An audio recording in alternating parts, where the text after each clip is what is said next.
Hello, it is Ryan, and I was on a flight the other day playing one of my favorite social spin slot games on ChumbaCasino.com. I looked over at the person sitting next to me, and you know what they were doing? They were also playing Chumba Casino. Everybody's loving having fun with it. Chumba Casino is home to hundreds of casino-style games that you can play for free anytime, anywhere. So sign up now at ChumbaCasino.com to claim your free welcome bonus. That's ChumbaCasino.com and live the Chumba life. Sponsored by Chumba Casino. No purchase necessary. VGW Group. Void where prohibited by law. 21 plus. Terms and conditions apply. O'Reilly. Check engine light on? Take the guesswork out of your check engine light with O'Reilly Veriscan. It's free and provides a report with solutions based on over 650 million vehicle scans verified by ASE certified master technicians. And if you need help, we can recommend a shop for you. Ask for O'Reilly Veriscan today. O'Reilly Auto Parts.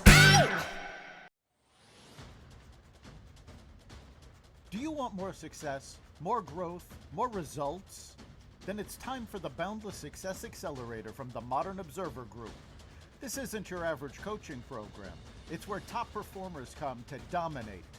Weekly group sessions, on-demand coaching, a community that's got your back, and a power-packed library of tools to supercharge your business and career.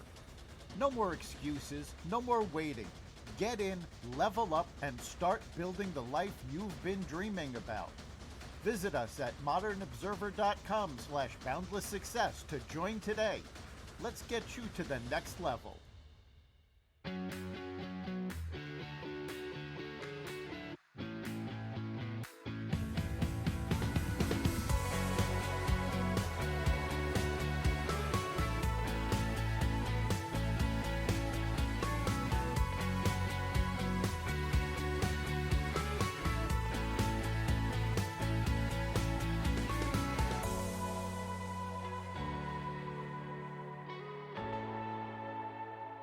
Hey everybody, and welcome back to season 2 of the Happily Never After show. I'm your host, Kate Mollison, and I'm here with a very special friend and guest, Erin Anderson. Erin, thank you so much for taking the time to be with us today. Of course, thanks for having me.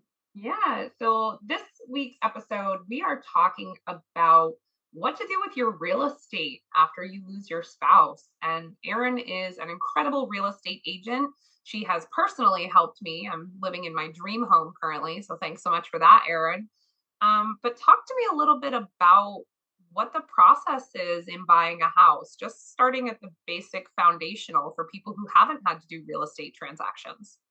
Sure. Well, it's one of my favorite things to do is work with first-time home buyers, especially because, what I've learned by being a realtor is how much there is a lack of information for consumers. And so one of the things I pride myself on is really helping my clients feel like they are included in the process, that they're educated and informed. And I try to take a really, consultative approach to the real estate process with my clients. So, basically the first thing you have to do is talk to a realtor. And finding a realtor is easy. They're everywhere, but finding the right realtor sometimes takes a little bit of work. It's asking for referrals, maybe getting some feedback from people who have worked with the realtor you're considering, looking at their reviews online. Typically a Google search will set you off on the right foot if you know the name of someone. Because, usually the best reviewed realtors are going to be at the top of the list on Google. That's kind of how that works. So it is a really good starting point sometimes outside of getting a personal referral from someone. Gotta love that algorithm, right? It works wonders, I will say. How did you get your start? You've been doing real estate for quite some time now. Tell everyone a little bit about you and your background. Sure. So this is my 6th year as a licensed realtor. Wow. Actually started off on the back end of real estate and more of the operations side. That's where my background was in sales and sales leadership. Previously worked in an admissions world. So again, consultative sales. So it was a natural fit for me to find my way into the real estate industry. And ultimately, I made that decision because I wanted to have a bigger impact in what I did and have a more personal touch with the people I worked with. So I started off helping other realtors get their businesses up and running. And then eventually, after my son was born in March of 2019, I decided to, or 2020, March of 2020, I decided to jump in full time with my license, because at that point I was just a licensed admin. And so I knew all of the back end. It was a huge advantage for me to be able to jump right in and help my clients, because I had seen everything from the backside, dealing with contracts, with attorney issues, learned the good, the bad, and the ugly of real estate. And so I had a great first year, even though it was in the middle of COVID. Had an awesome year, helped a lot of people, and I just fell in love with it. Every day since, I absolutely love what I do. It's really great to be a person who can come into a potentially really crappy situation, right? Like, I think about my own personal experience and where I was when Craig passed away, and we were left in this like duress, you know. My name wasn't on the mortgage, my name wasn't on the title to the house. I literally was a squatter in my own home, and I got some mediocre advice where it was, you know, do a cash out refi. And I didn't know what that was. And then I'm sending to all these different people. I'm doing so much legwork. So I think about the type of relationship that you're building with your clients and how much trauma you're mitigating just by having that background experience. I mean, you know what, Kate, there's so many types of reasons my clients call me, but a lot of it is, even if they're not looking to buy or sell, I could be the first phone call to deal with a pipe bursting or a sewer backup, or a, like, so they find something in their house that wasn't disclosed. And I want people to know that no matter what, I can be a resource. It doesn't have to just be because you want to buy or sell a house. And I think in those situations, I have actually gotten several phone calls where someone has passed away, that I have sold a house to, and whether it's a family member because they see my magnet on the fridge from when I sold the house, or they've heard about me through their clients, or they were part of the home buying process when I helped them. I stay in touch with all of my clients so that they know I'm here to help them. And that is it's a situation that I think, when you're in the middle of a grief situation, the last thing you want to do is have to be the one that does all of the research to figure out what your resources are. And Totally. um, and I work with an amazing team across the spectrum when it comes to real estate, mortgage lenders, attorneys, HVAC specialists, anybody that has to do with real estate. And so it's great to be able to make one phone call to one Mm. person like myself and know that I can bring a team with me to solve the problem. That's huge because I think about all the legwork that I put in, the hours of research, and who I had to make so many phone calls. And there's just not enough time and not enough of you to go around when you're dealing with a sudden loss. And even, I guess, sometimes with that expected loss, real estate is a very large transaction and can feel very overwhelming to people, especially if they've never done it before or if it's happening under other traumatic situations. So how do you bring them along on the process, especially if there's a trauma? Because I know when I was in grief, I couldn't hear anything. So you really have to focus on building that relationship with your client. How do you educate them in a way that's palatable? Sure. So number one, I always just show up at the door. There's a lot to talk about over the phone, but it can be very overwhelming, Mm, because typically the professionals that you seek out have a lot of information, and it could just feel like overload. So I'll usually say, let me stop over, sit down at the kitchen table or on the couch, and just ultimately hear from them. What are they most concerned about? I like to start there. I love, no matter what the situation is with my clients, I like to live in a worst case scenario world first. Like, what's the worst mm. that can happen? And then how do we work backwards from that and try to continue to eliminate the risk, that would happen. So, just What what are their their goal is, like say they wanted to stay in the house and you start yeah. with that as your endpoint and then reverse engineer it. Yep, exactly. So what's the goal and what's your worst fear? Like, what's the thing we're trying to avoid and what's the thing we're trying to accomplish? And then Mm. anywhere in between that we can land, obviously as close to the goal as possible, but sometimes there are some compromises that have to be made, but making sure it's on a timeline that works for you, that you feel like you have as much education and support as possible. And then once I know those two things, I'm able to work in the back end and do a lot of the legwork so that I'm only bringing the next solution to you instead of more problems. Even in a regular real estate transaction, that's how I like to work. When I know there's an issue, I would much rather make that phone call to you with here's the problem, but here's the three solutions I already found, and let's talk through them and see which one is the best for you versus just calling with the problem. Right. Uh, And going, so okay, what do that, you want to do? Because yeah, I don't know what I don't know. And so I right. love that you already like focus on mitigating some of that ahead of time. Because again, in Hmm. that grief scenario, I didn't have the bandwidth to really understand what was happening to me. And it Yeah. sounds a lot more like you're happening with them versus to them. You're not talking at them. So I love that approach. I think it really harkens to just a more holistic experience after loss. And Hmm. we all have property, where most of us have property or an heir or a next of kin that has property. We're all probably going to have to encounter a situation where we have real estate questions, right? So, what are our options when it comes to having property that a loved one leaves us, whether it be through probate or a will, or you have this property and now you have to do something with it? What are our Sure. options? Sure. So, I think most importantly, starting off with, what do you want to do with it? All right. So do you want to keep it? Would you like to sell it? Do you want to access the equity in it? Would you like to keep it as an investment property? There's so many things to do with a piece of real estate. But you know, it's very it's very goal driven. You can, like I said, keep it as an investment property.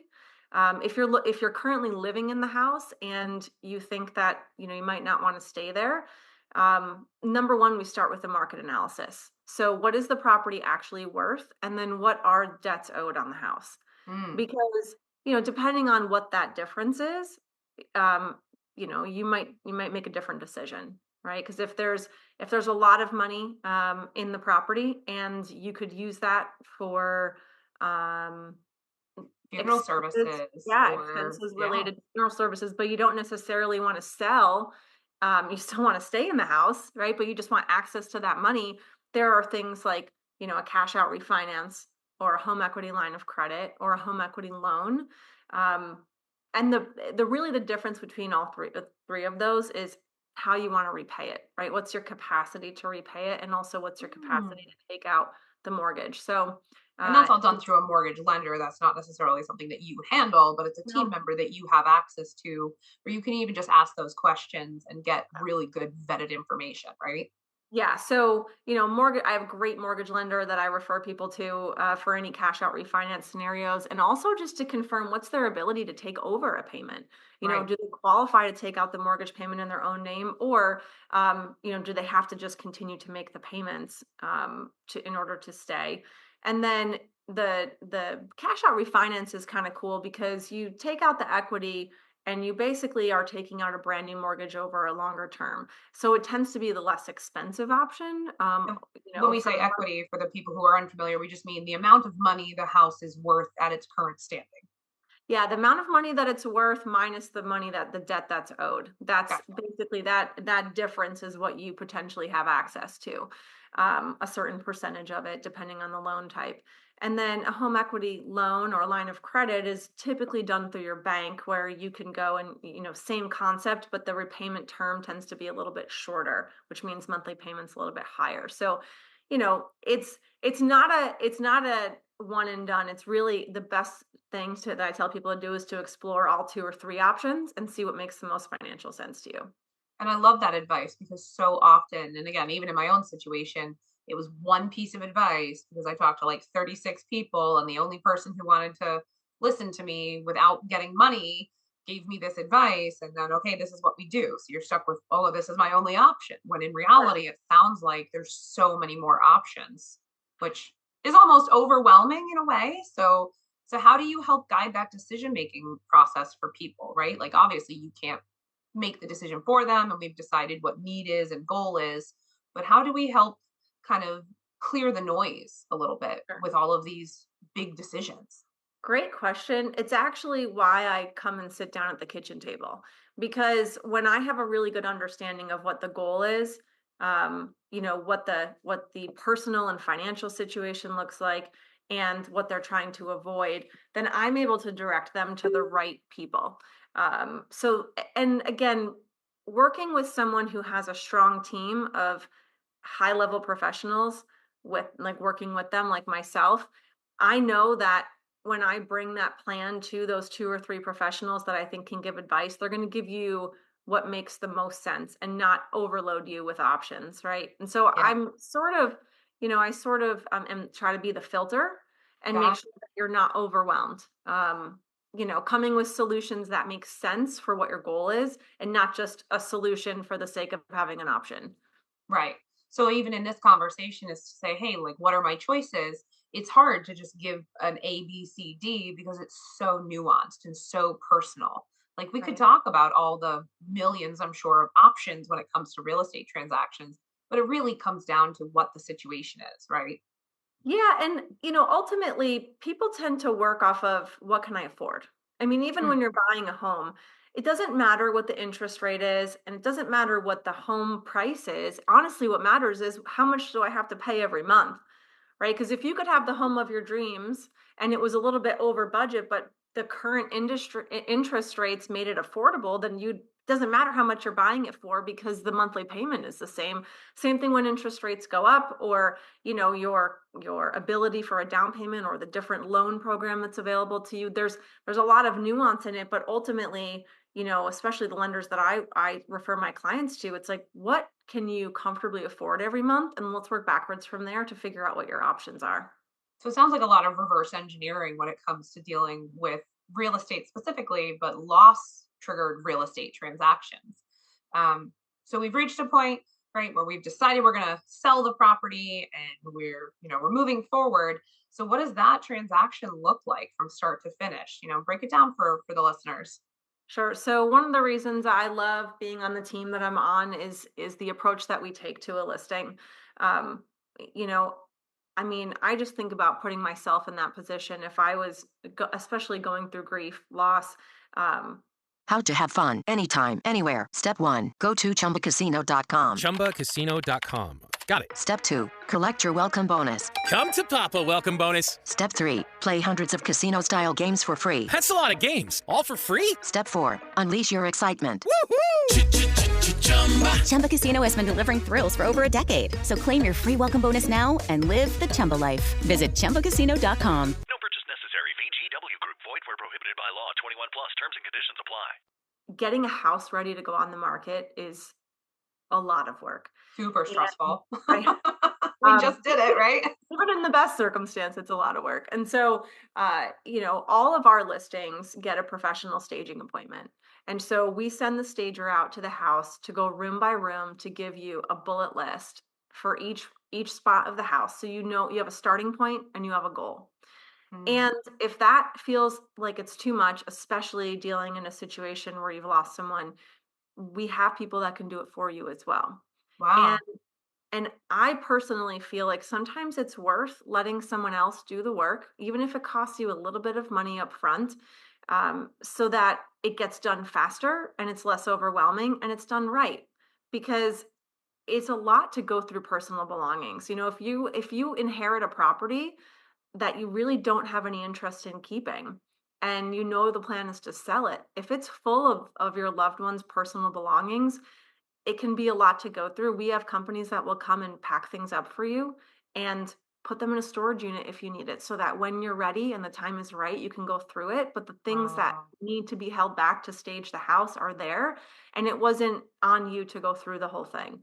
And you're Um, not feeling like you have to fire sale everything and like yeah, making decisions under duress, right? That's a right. lot of what this is mitigating that duress and that trauma. And it sounds like you really do a good job of slowing the process down while keeping the timeline moving. Sure. And when you're putting a house on the market, the sad thing is you actually have to depersonalize it, right? You have to Mm. let the consumer imagine their own items there. And so to have somebody to walk into a house and say to someone, um, you know, you need to take out all your family photos from the wall, right? That can be a traumatic experience for someone. Even Uh, without loss. yeah, cleaning out someone's closet. You know, Mm, like changing out someone's room, taking out all of the pieces that made your house a home because they were tied to a sentimental value, that can be a tough experience. On top of it, selling a house that has sentimental value, right? And so, I typically will offer services to my clients that could be triggering for them, to have to do themselves. And so, I might suggest bringing a cleaning person in, bringing in someone that can kind of declutter and pack things up, a like a moving professional company. organizer or Yeah, an organizer, someone to actually follow the staging checklist. You can have someone meet the stager instead of yourself if you think you want someone to do that for you. And a lot of the vendors that I work with that I have good relationships with, sometimes they're even willing to, get paid at closing if you don't have the funds up front to do that.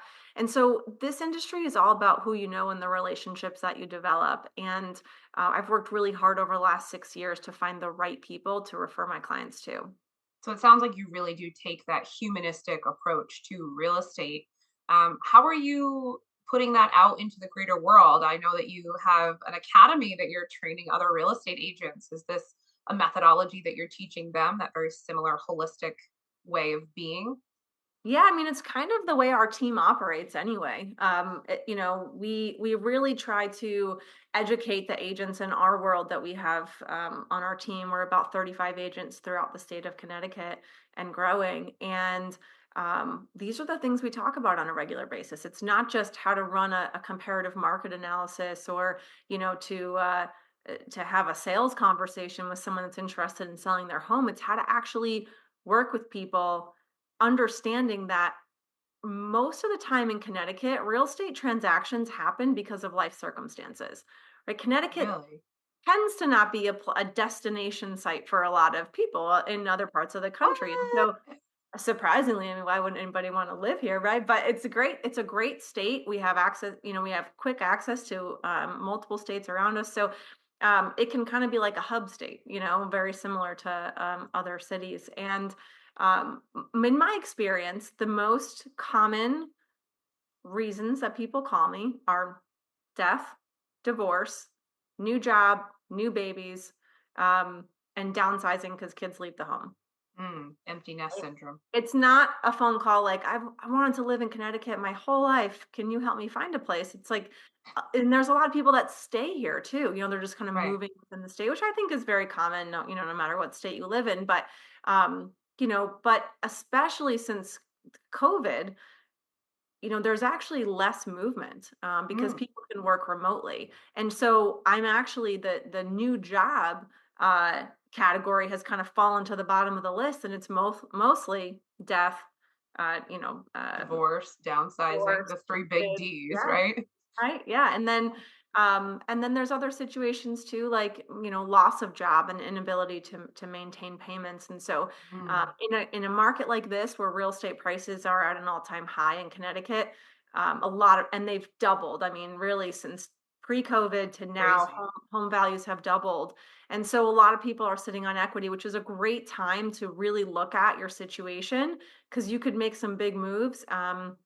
Or you could significantly downsize, or you could just cash out and get the money, kind of pay off debt, clean up your life, and get it back on track and start over.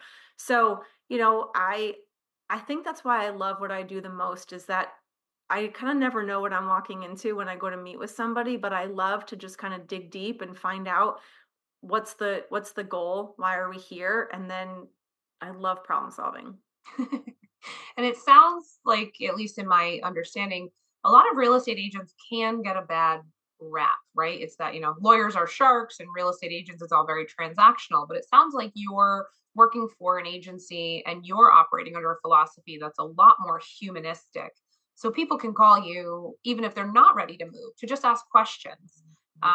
What are some of the things that you've encountered? Maybe give us like something bizarre, obscure, something that sticks with you.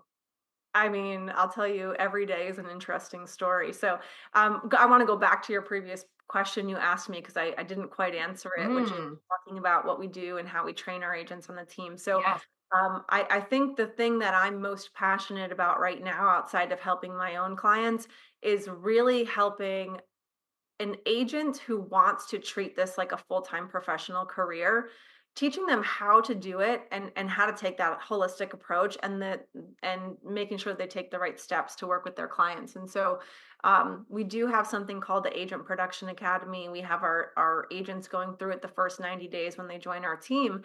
And it is amazing, the misunderstandings that are out there from agents and what their job really is, right? Really? My job as a real estate agent is not to sell a home. It's not like I can't force you to buy a house. I'm not going to walk in and make you buy something you don't want to buy. I can't spend your money for you. My job is actually to have a fiduciary responsibility to your best interest if you're my client. Of course, if I'm helping you buy something, I'm going to help you get the best deal that I can, and I'm going to make it, but I have so much less control over that. What I do have control over is how you feel about the experience. And Mm. that's really what being a professional is. And so with the agents on our team, that's what we stress. How do you show up as a consultant? How do you show up as the professional choice to help someone navigate whatever situation they're going through so that at the end of it, they actually feel like they didn't have to do anything. Like, to sit back and say, like, wow, Erin handled all of that for me. And you were only responsible for making the most important decisions, and you felt like you had options. And are educated and are supported through it, right? Yeah. And Mhm. especially in grief, like so much of it happens to us. So to be able to have someone kind of project manage the stuff on the back end and let us be the CEO of that decision and really just yes or no things or ask clarifying questions, it's a really beautiful way of doing real estate transactions. And I've personally bought and sold, a couple of properties at this point. But from personal experience, I do have to say it was probably the best experience I've had because you really did slow it up and speed it up or slow it down and speed it up all at the same time. And I don't know a better way of explaining it, but I had so much more of a breadth of understanding, but it moved so very quickly. And I never once felt like I didn't understand or overwhelmed. And it was such a Yeah. beautiful way. And to your point about the academy, it's that mitigation of going into a home and telling someone to take the family portraits off the wall. I know I would have been absolutely flabbergasted had someone told me I had to do that in that moment in time. So you're teaching these agents to go in and be a human first and not treat it like a transaction. And that's what makes you guys so successful. Yeah, well, I think the thing to remember when you are going through, any kind of major financial decision is that you have to remember who you're talking to and, you know, what's their perspective, right? And so I know you and I talked before about when clients call mortgage companies because something happened, right? It's like, the answers that you're getting from a mortgage company as to what you need to do are always going to be in their best interest, right? They want Mm, your money. They they want want you your to money. they want your money. They want, they want to make sure that they're not stuck with a house that they have to do something with. And so they're going to find the fastest path and with the most amount of pressure to make them whole. And I think no matter what it is, I mean, doesn't have to necessarily be grief. It can be really anytime you're in a situation where you don't feel like you know the right thing to do or what your options are, make sure you're talking to somebody who has your back. It is Ryan Seacrest here. There was a recent social media trend which consisted of flying on a plane with no music, no movies, no entertainment. But a better trend would be going to ChumbaCasino.com. It's like having a mini social casino in your pocket. Chumba Casino has over 100 online casino-style games, all absolutely free. It's the most fun you can have online and on a plane. So grab your free welcome bonus now at ChumbaCasino.com. Sponsored by Chumba Casino. No purchase necessary. VGW Group. Void where prohibited by law. 21 plus. Terms and conditions apply. Right? Mm. And that no matter what the outcome, it's not going to impact that person significantly. So like for me, there are plenty of times where I go in to what I think is a listing appointment, and by the end of it, I'm telling them not to sell. I'm Oh, telling wow. them ways that they can stay That's because counterintuitive, right? Like I yeah, wouldn't have like assumed that. no, and it's because I'm not going in worried about myself. I'm going in to do right by you, and help you achieve your goals. So if you tell me you want to stay, I'm going to figure out every way we can to make that happen. Um, And, I spend a lot of time going into past clients' houses or people that I know that are just curious about what is their home worth and what do they have access to, right? Mm. So when I have a client, um, that I've taken on, I mean, they're a client for life, and usually, sometimes even monthly, I'm sending them updates on what their home equity looks like. How are they Wow. keeping up with the Joneses, so to speak? If a house sells in the neighborhood and your value goes up, great. It's good to know that because there could be projects lingering that you need funds for. And the best time to get access to that money is when houses sell higher in your neighborhood, right? Because as soon as one goes lower, the law of averages brings your house value back down. And so keeping an eye on that on a monthly basis is great because it just gives you options to tap into the money, send your kids to college, right? That's another thing people don't think of for their home value. You can, you Wow. know, not just sit on it. You could have a little bit higher monthly mortgage payment, but have access to immediate funds to pay cash for college. And then once you've paid that back down again and the next kid goes to college, pull the money back out again. So it is truly an asset for you and your family to own a Wow. home. I don't think I would have thought about it that way because even as you're talking, I'm thinking about the complaint I hear often is the expense of estate planning. So people don't want to do the pre-planning because they can't afford it. Well, what if they drew on their equity and then now have that upfront cost to take care of their estate planning, plus they have the legal paperwork in line to protect the heir, the asset? It just kind of makes a little bit more sense to me. I'm like, why aren't we talking about this Yeah, more? yeah, such a good idea. I mean, that's what there's a home equity loan and a home equity line of credit. A home equity line of credit is take what you need. So when you apply for it, they'll tell you, let's say you have access to $40,000. It's almost like a credit card. You draw it when you need it and then you pay it back and it sits there. A loan is taking out the whole amount and then you start making payments on it right away. So the line of credit is great for things like that. And people forget that they have potential access to that money. And, you know, it just makes more sense to pay a small amount over time than to take thousands of dollars out for something that needs to be done.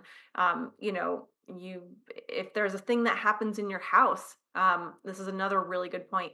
If something happens in your house and, maybe your initial instinct is to call the insurance company and get them to cover the cost of it, you really need to have an understanding of how much that new premium is going to cost you every month for the Mm. work done, and how much is the quote even worth, because sometimes we draw against our homeowners insurance, and the cost over time and increased premium is actually more expensive than the project itself. It would be so much better to maybe explore an option with your bank to just take out the money and get the work done, And that's for something they could possibly. call their real estate agent to ask that question. I wouldn't have thought of that. You're right. I would have defaulted to the insurance agent. Yeah, But I jokingly say to everyone I know, like, think of me like Google when it comes to your real estate needs. So if you were going to go online and ask a real estate related question, just text me instead because I probably give you the most direct answer and some resources to back it up. we love that. We love that. So talk to me a little bit about what your future holds with real estate. Where are you going and where do you see this academy and your own stuff going? I am very passionate about helping other people reach their goals. And so one big thing we're working on right now is, getting this Agent Production Academy up and launched, not just for our own team, but other teams throughout the country, so that there's a solid plan in place to create high quality professional real estate agents, because it's good for everyone. It's good for the business. It's good for our reputation as realtors to actually be doing the right things by our clients. And then, probably some coaching and training opportunities, to help other people on an individual basis to grow their business. Because outside of just loving what I do with my clients, I also am, a top producer in the state. And I think I continue to get a lot of referrals and repeat business from clients because I do right by them. They have a good experience and they trust me and they know that I have access to resources, and that's really what it is. I think being a problem solver is what I'm best known for. I love that. I love that. So, if you could say anything to the listeners and those who are people who've generally lost a spouse or lost a loved one, what advice would you give them from a real estate perspective? I would say that it would be really smart whenever you are faced with an unknown, and you feeling like you're in over your head, to just hit the pause button and have somebody come in to your home, or on a Google Meet or over the phone if it needs to be, and Mm, just tell your story and let someone else take over, tell your story, offload that so that you're not worried with the gathering of the information and the processing of everything. Just, tell your story and let someone else go to work for you and present you with solutions so that mm. you can go and focus on being with your family, and, and going through the grieving process and doing what you need to do outside of real estate, because it isn't, I'm sure, an overwhelming experience to not know if you're going to have a roof over your head or what to do with the roof over your head, especially if you've never had to navigate that in the past. Sure. I love that. That's such wonderful advice. I think that we can all take a little bit of that. And even if we're not in loss, just slow the pace down a little bit and on that same page. How do we find you, for everyone who's out there listening and so excited to ask you all these million real estate questions? So I'm sure your phone's going to be ringing off the hook. How do they find you? Sure. Well, I mean, my cell phone is a great tool. So my phone number is 860-280-8509. Also, email works great. It's Erin Anderson 1@kw.com.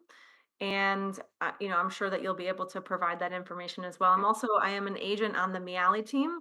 We're the number one real estate team in Connecticut. So if you reach out to me and you're not in an area that I service, we probably have agents in that area, or I can certainly provide you with a referral to the best agent.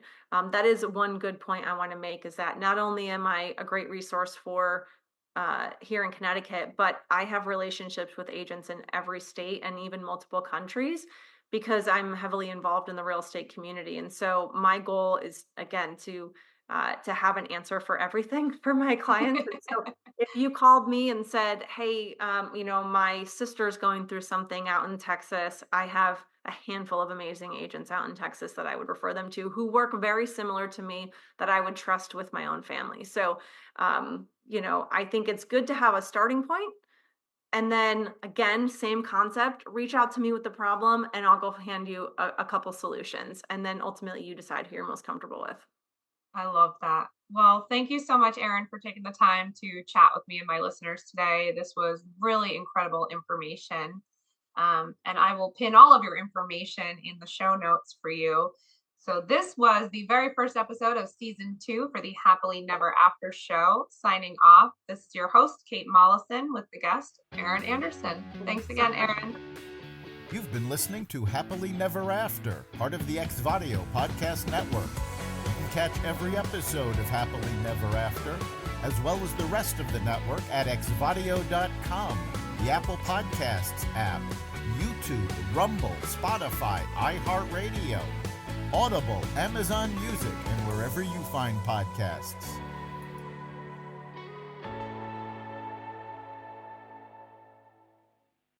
Hello, it is Ryan, and I was on a flight the other day playing one of my favorite social spin slot games on ChumbaCasino.com. I looked over the person sitting next to me, and you know what they were doing? They were also playing Chumba Casino. Everybody's loving having fun with it. Chumba Casino is home to hundreds of casino-style games that you can play for free anytime, anywhere. So sign up now at ChumbaCasino.com to claim your free welcome bonus. That's ChumbaCasino.com and live the Chumba life. Sponsored by Chumba Casino. No purchase necessary. VGW Group. Void where prohibited by law. 21 plus. Terms and conditions apply.